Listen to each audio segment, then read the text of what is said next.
Pernah tak anda tengok kadar Arhanu, nampak je nombor 12%, terus rasa, mahalnya? Ramai yang fikir macam tu. Tapi betul ke 12% tu cikik darah? Atau sebenarnya kita yang tak tahu rahsia di sebalik nombor tu? Hari ni, kita bongkar sama-sama. Sebenarnya, benda ni jadi isu bila seorang kawan saya mesej baru-baru ni, dia frust betul. Dia cakap, mahalnya. Aku ingat nak pajak emas sikit, tapi nampak kadar 12%, terus cancel plan. Bank punya loan pun 4-5% je, kan? Siapa yang tak terkejut bila dengar macam tu? Jadi, persoalan dia sekarang, adakah tanggapan kawan saya tu betul? Memang 12% tu mahal gila ke? Atau ada sesuatu yang kita semua tak nampak? Jom kita jadi detektif sekejap. Okey, jom kita mulakan siasatan kita. Kita akan bedah siasat, kisah sebenar di sebalik charge 12% yang nampak macam mengejutkan sangat ni. Saya faham kalau anda skeptikal, tapi bagi saya peluang untuk jelaskan.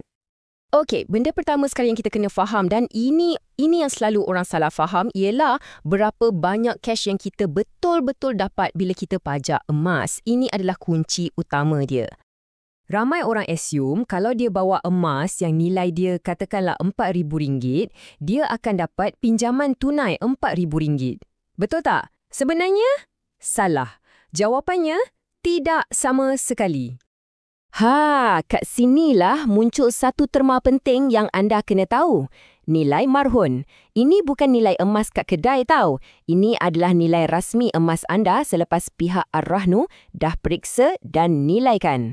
Semua pengiraan bermula dari nombor ni.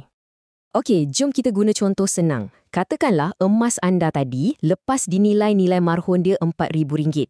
Selalunya, Ar-Rahnu akan bagi pinjaman, let's say 75% daripada nilai tu. So, 75% darab RM4,000. Anda akan dapat cash di tangan sebanyak RM3,000. Nampak tak? Bukan RM4,000, tapi RM3,000.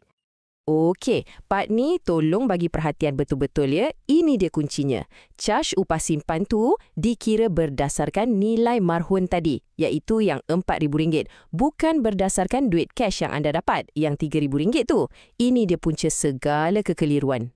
Sekarang, kita dah ready untuk masuk part paling best. Part kira-kira. Di sinilah aha moment tu akan sampai. Saya janji. 12%. Ni dia nombor yang buat ramai orang lari ni. Nampak besar kan? Memanglah nampak besar. Tapi rahsia dia kat sini. Nombor 12% ni sebenarnya untuk setahun. Tahunan. Ia bukan charge sekaligus kena bayar. Dan selalunya kita pajak pun untuk tempoh standard 6 bulan je kan? Jaranglah sampai setahun. Jadi, matematik dia simple je. Tak payah guna kalkulator pun boleh. Ambil 12% untuk setahun tu, bahagikan dengan 12 bulan. Apa kita dapat? Yap, 1% je sebulan. Kan lain bunyinya.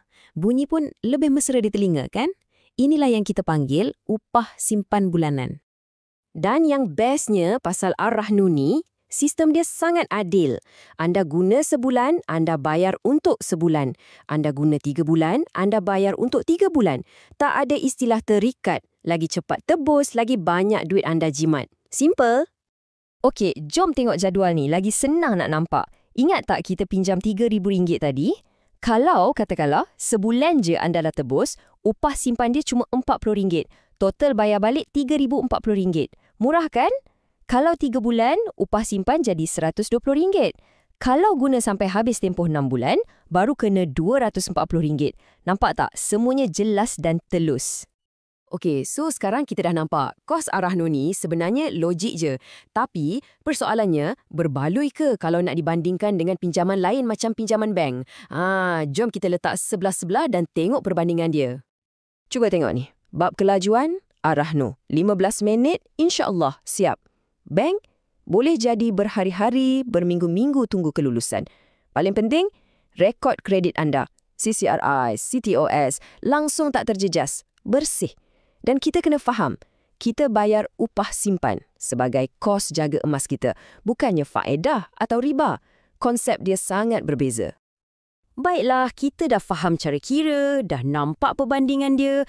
So, bila masa terbaik nak guna Ar-Rahnu ni? Sebab ini bukan untuk waktu terdesak je tau. Ini adalah satu alat kewangan yang kalau digunakan dengan betul, memang sangat strategik. Anda patut guna Ar-Rahnu bila 1. Anda yakin boleh tebus balik cepat. Contohnya, tengah tunggu gaji atau bonus masuk. 2.